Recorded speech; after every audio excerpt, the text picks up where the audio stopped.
正值北戴河闭门议事进入关键时刻，外媒披露，中联部部长刘建超在外访返京后被带走调查，家中遭到搜查。据称，他可能涉及跨国资金外流，并与杨兰兰案存在关联，金额与牵涉层级引发关注。分析认为，此案或将影响中共20大前的权力布局，成为观察高层内斗的重要信号。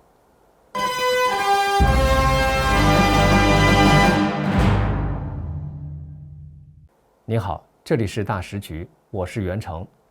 正值北戴河闭门议事进入关键时刻，外媒抛出重磅消息：中联部部长刘建超结束外访回京后神秘消失，家中遭到搜查。更惊人的是，他被指疑似卷入一条庞大的跨国资金外流网络，金额之巨，牵涉层级之高，传闻直逼中共权力核心，甚至还扯出刚爆出的杨兰兰案。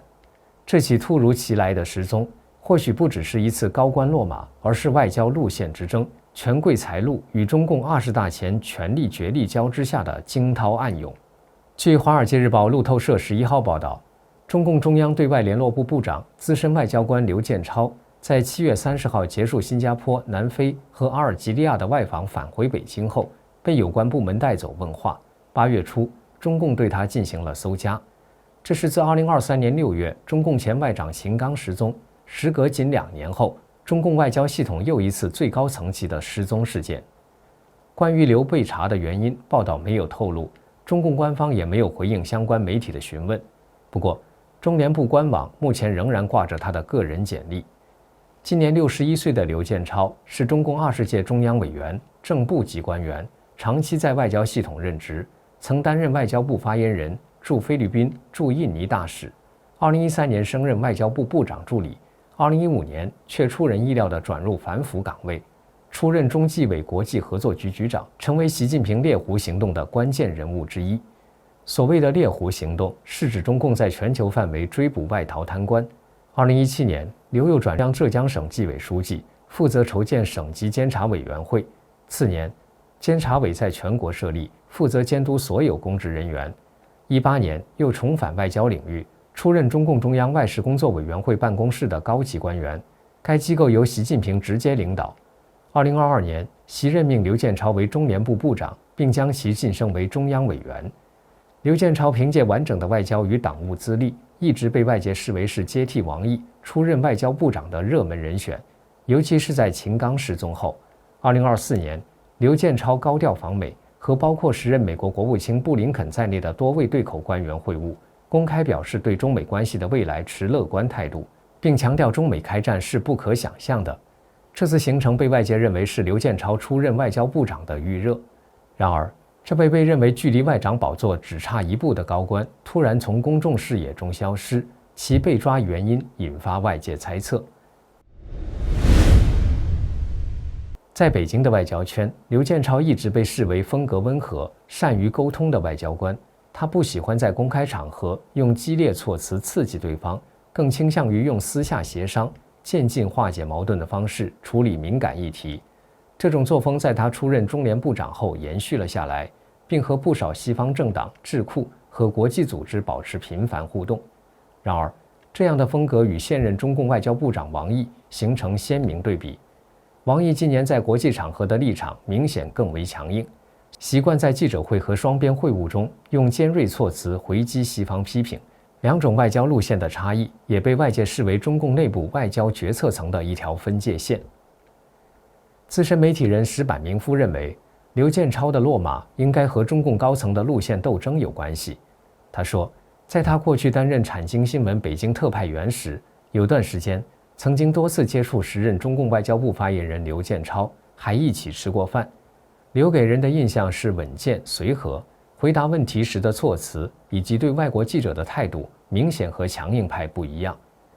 刘建超是下一任中共外交部长的热门人选，如果他被拿下，因为没有接班人，71岁的王毅很有可能在今后相当长的一段时间继续担任外交部长，这或许正是共产党内某些人的目的。石板明夫说，中共要继续走战狼外交，还是回归温和，一直摇摆不定。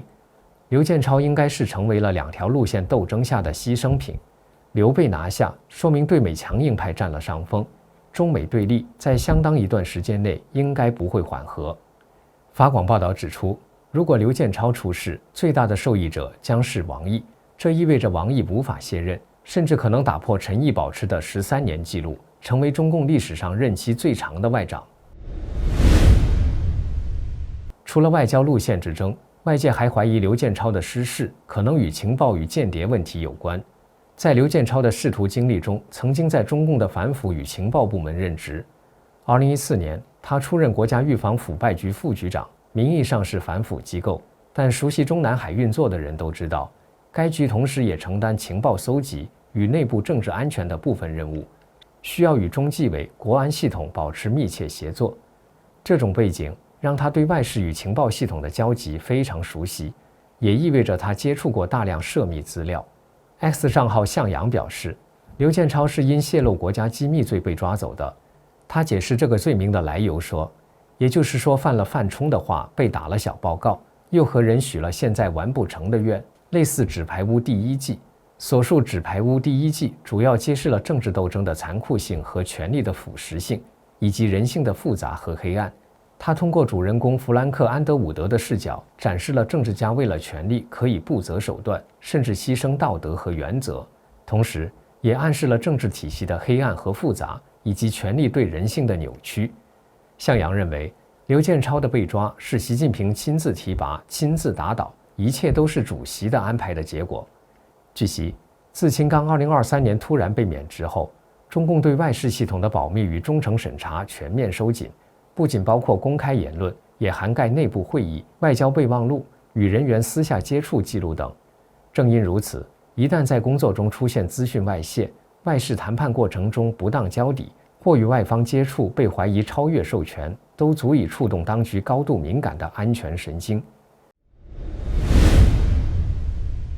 另一个坊间热传的说法是，刘建超案与近期爆发的澳洲杨兰兰案有关，它涉及帮人往海外转移财产。据 X 账号亚洲金融披露，刘建超与杨兰兰、毛晨月等人有关联。刘建超在担任中纪委国际合作局局长、参与海外猎狐行动期间，熟悉了富国银行华裔高管毛晨月，于是很多中国民企老板和贪官通过刘建超结识了毛晨月，并借此把钱转到海外，在海外设立家族信托。毛晨月在今年7月中旬被中共扣留配合调查，杨兰兰案也是在7月爆出。此外，牵扯到的还有小米集团董事长雷军，网传他藏匿在海外的钱财有50亿美元之多。与此同时，前几个月先后跳楼的几个民企老板，包括居然之家汪林鹏、金点子董事长毕光军、西子电梯董事长刘文超、亮家居创始人曾玉洲等，均与此案有关。这种说法之所以引起注意，是因为和刘建超的职务背景有直接关系。刘建超在中联部工作多年，这个部门负责与外国政党、政治人物乃至商界和侨界的交流往来，名义上是民间外交，实际上是中共对外渗透与统战的中枢机构。它的活动范围往往不受传统外交部那套礼仪与规范限制，能接触的人脉更广，层级更多。在这样的工作环境中，刘建超与海外的政商圈关系密切，不仅包括外国政客，也包括在外国定居的中资背景企业家与侨领。这些人很多都有庞大的跨境资金流，部分甚至涉及中共高层家族的利益。熟悉情况的人士透露，刘建超帮忙牵线并非没有先例，尤其是在外事活动或经济合作项目中，协助安排资金与资产在海外落脚，早已不是新鲜事。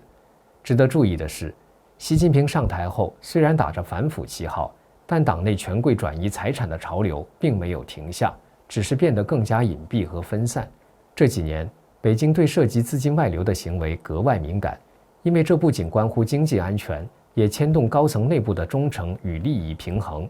一旦有人被怀疑替不该帮的人把钱送出国，就可能触动红线。更微妙的是，刘建超的外交背景与外语能力，使他在处理这类事务时具备天然便利条件，能直接与海外律师、信托公司、基金会甚至私人银行对接，掩护资产转移的真实来源。而这种便利一旦被政敌利用作为指控材料，即便没有实锤，也足以让他在政治斗争中失分，甚至成为被清除的目标。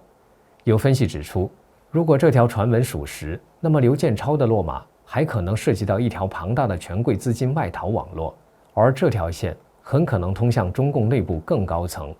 例如近期爆火的杨兰兰案，没有工作，不开工资，却能在23岁的年龄拥有上万亿的存款，这显然不是正常资金流渠道所能完成的。外界疯传杨兰兰是中共元老杨尚昆的曾孙女，也有说她是习近平的弟弟习远平的女儿。不过，无论是因为路线之争、情报外泄，还是涉及权贵资产外流，刘建超出事的时机都显得格外敏感。正好撞上北戴河会议，这意味着这不仅仅是一起单纯的纪律审查，而更像是更高权力博弈的一部分。